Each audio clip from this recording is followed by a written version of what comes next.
Alright, in this video I'm just going to show you guys how I make my grain and sterilize it.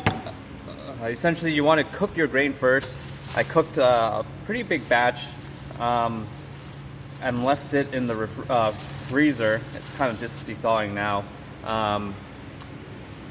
Usually you would cook it, let it drain out or strain it so it's at about 50 to 55% moisture content, which is pretty much just a cooked grain. Nothing.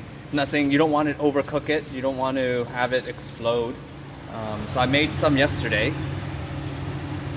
So you just pack it, throw it into a pressure cooker. I have an electric pressure cooker because I'm just using it to create test batches.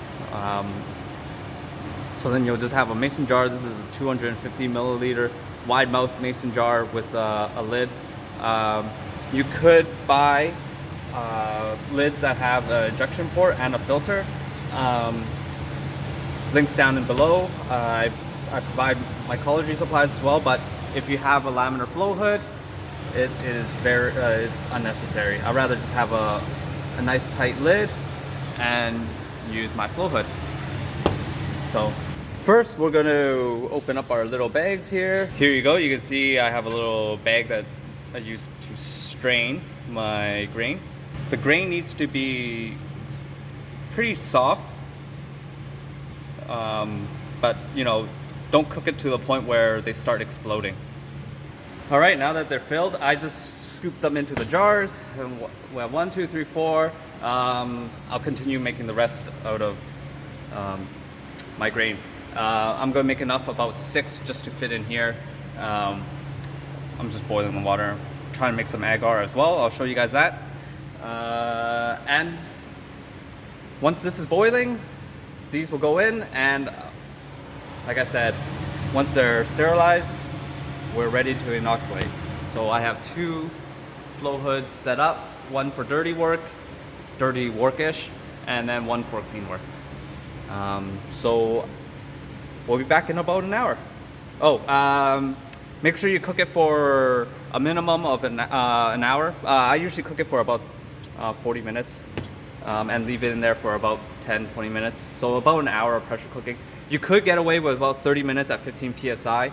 I'm just usually tied up doing something else, so I just leave it cooking a little longer. It's all up to personal preference. I haven't had any contamination cooking for making sure everything gets up there at 15 psi for about 30 minutes or more. So, all right. So that's been about actually an hour. I was just making some agar. Now we're gonna open up our little pressure cooker, my electric pressure cooker. So you can see there's a little exhaust. Just be careful. It is quite hot steam. Oh, I guess it's been long enough that it kind of condensed. Open it up.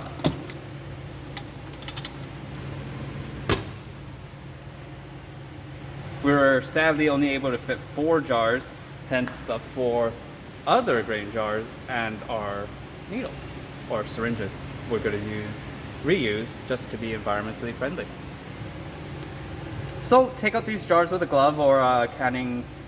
If you have that little metal thing that picks it up. These are very hot. They go up to about 120 degrees Celsius or hotter. So just be careful when you are taking these out. So let them cool before you inoculate. I usually like to let it cool on a little rack below here for a day. Transfer it over here, inoculate it, put it with agar, and we will see. That's what I did yesterday, but I didn't film it. We pressure cooked these, inoculated with liquid culture, and we're growing. So we're going to create, like I said, a master jar, and from these master jars we're going to create more bags. Ta-da! So I have a lot of these 5-pound bags. I'm planning to try to make 3-pound bags just because not many people are able to grow 5 pounds at a time. These also have injection ports, but I find it pretty much useless if I'm using myself with laminar flow hoods. So definitely hit me up if you need any grain bags. I sell them really cheap right now because I'm just testing out the processes and tweaking everything. And also it's a grand opening, so you know, promotions all around. All right, thank you for watching.